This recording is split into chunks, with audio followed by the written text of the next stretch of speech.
का सवाल आया है। इनके 3 सवाल हैं, 3 स्टॉक्स पर सवाल है इनके। पहला तो बंधन बैंक है, 199 पर 199 के भाव पर इन्होंने 200 शेयर्स लिए हुए हैं बंधन बैंक के।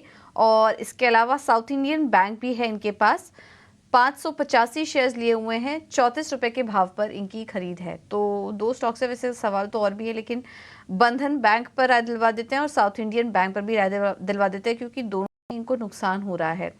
सौरभ जी, कैसे लग रहे हैं आपको, ये दोनों ही बैंक बने रहें या फिर थोड़ा बदलाव करें?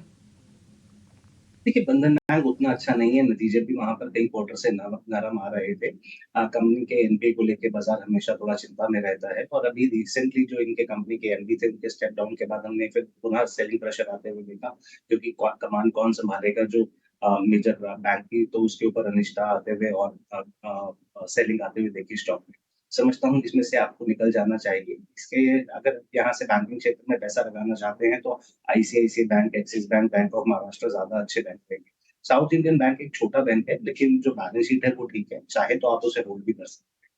लाइव दर्शक हरियाणा से अमित मेरे साथ फोन लाइन पर है। अमित नमस्कार। अमित, क्या आपको मेरी आवाज आ रही है? हाँ जी, नमस्कार मैम। जी सर। मैम, मेरे पास है ना धनलक्ष्मी बैंक के 1000 शेयर है 42 के भाव से। ठीक है, ट्रेडिंग तो कर रहे हैं कि इन्वेस्टमेंट है सर? इन्वेस्टमेंट। चलिए, तो 1 साल का नजरिया कम से कम। हाँ जी। राजेश, धनलक्ष्मी बैंक, इनकी बाइंग प्राइस 42 है। धनलक्ष्मी बैंक अगर आप देखेंगे तो एक कंसोलिडेशन मोड में है एंड हम एक्सपेक्ट करते हैं कि नियर टर्म में एक अपसर्ज देखने को मिल सकता है। फिलहाल इनके बाइंग प्राइस के ऊपर ही है, तो होल्ड करने की राय होगी। स्टॉप लॉस थोड़ा सा डीप होगा, 40 के नीचे स्टॉप लॉस रखना पड़ेगा। बट स्टॉक जब वापस अप ट्रेंड रिज्यूम करता है तो इन्हें अराउंड एक 51 टू 52 के अपसाइड लेवल्स देखने को मिल सकते हैं। वहाँ पे एक स्टिफ रेजिस्टेंस है, तो वहाँ पे फिलहाल एक शॉर्ट टर्म के टारगेट के हिसाब से बुक कर सकते हैं। फिलहाल के लिए 40 का जो है वो स्टॉप लॉस रखना चाहिए। तो सवाल आए हैं, पारुल का सवाल आया है हमें। एचडीएफसी एएमसी पर 20 शेयर्स हैं और 3700 रुपए के आसपास की इनकी खरीद है। एचडीएफसी एएमसी के नंबर्स भी आए हैं, नतीजे बेहतर ही थे।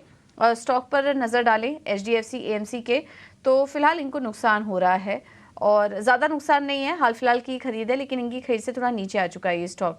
राजेश जी, क्या सलाह होगी आपकी? एचडीएफसी एएमसी पर नतीजों के बाद एक सपाट कारोबार यहाँ पर इस वक्त देखने को मिल रहा है, तो मौजूदा स्तर पे फिलहाल होल्ड करने की सलाह देंगे आप?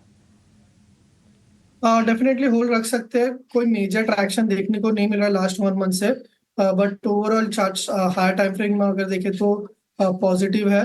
तो यहाँ पे मैं स्टॉप लॉस देने की स्टॉप लॉस दूंगा। 3500 का स्टॉप लॉस है और हायर एंड में 3850 एक रेजिस्टेंस है।